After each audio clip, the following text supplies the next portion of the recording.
এই সালা ইন্সপেক্টর বেরাই বেরাই শালা। Shut up, mind your language. এটা একটা ভদ্রলোকের বাড়ি। এই বেশি ইংলিশ জানিস না, তোর বাপ খারাপ। কেন মার্ডার করবি? তোর তো ওটাই কাজ। কুকুরের লেজ কোনোদিন সোজা হয়? আমার বাপ একজন আইনের রক্ষক, তাকে মেরে তুই কাকে বাঁচাবি? একজন রেপিস্টকে, একটা মার্ডারারকে যে 25টা মার্ডার আর 11টা রেপ করে জেলে আছে, তাকে বাঁচাবি? তুই জানিস তোর ভাই যে মাগুলোর বুক খালি করেছে তারা এখন কত অনাহারে দিন কাটাচ্ছে? তুই জানিস তোর ভাই যাদেরকে মার্ডার করেছে তাদের পরিবার এখন কতটা অনাহারে দিন কাটাচ্ছে? তুই জানবি কি করে? তোর তো মা বোনই নেই, তুই মা বোনের যন্ত্রণা কিভাবে বুঝবি? কি হয়েছে সালমা? ওই দেখ আমার বাবা চলে এসেছে। মার, একজন আইনের রক্ষককে মেরে তোর রেপিস্ট ভাইকে বাঁচা। কি হলো? মার মার।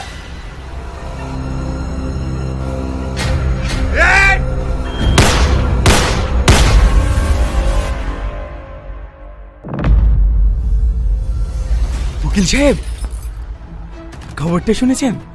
আমার ভাই টনি ওই ইন্সপেক্টরকে শেষ করে দিয়েছে। এবার আইন আমার কিচ্ছু করতে পারবে না।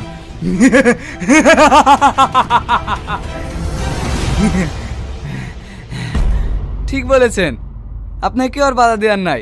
আপনি কালকে মুক্তি পেয়ে যাবেন।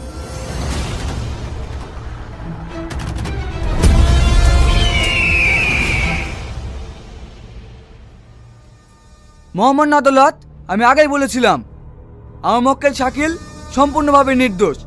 ওকে চক্রান্ত করে ফাঁসানো হয়েছে, তার বিরুদ্ধে কোনো সাক্ষী পাওয়া যায়নি। তাই আপনার কাছে আমার একটা আবেদন, আমার মক্কেলকে বেকসুর খালাস দেওয়া হোক। মিস্টার রোহন, এই বিষয়ে আপনার কিছু বলার আছে? না জজ সাহেব, আমি আমার সাক্ষীকে হাজির করতে পারলাম না। আদালত এই সিদ্ধান্তে পৌঁছেছে যে আসামি শাকিল খান নির্দোষ, তার বিরুদ্ধে কোনো এভিডেন্স পাওয়া যায়নি, তাই তাকে বেকসুর খালাস দে। দাঁড়ান জজ সাহেব, শাকিল খান নির্দোষ না, সে একজন খুনি। তার সব প্রমাণ আমার কাছে।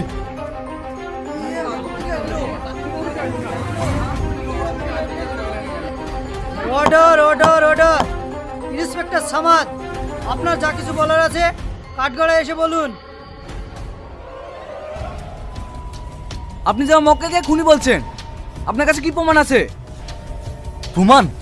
আপনার মক্কেল শাকিল 25 জুলাই একই পরিবারের 4 জনকে নৃশংসভাবে হত্যা করেছে। তার ভিডিও ফুটেজ এই পেন ড্রাইভ আছে, এই নিন। এই এই অফিসার, ওই ফ্যামিলি সবাইকে শেষ করে দিয়েছি, এবার তোর ফ্যামিলিও সবাইকে শেষ করে দেবো।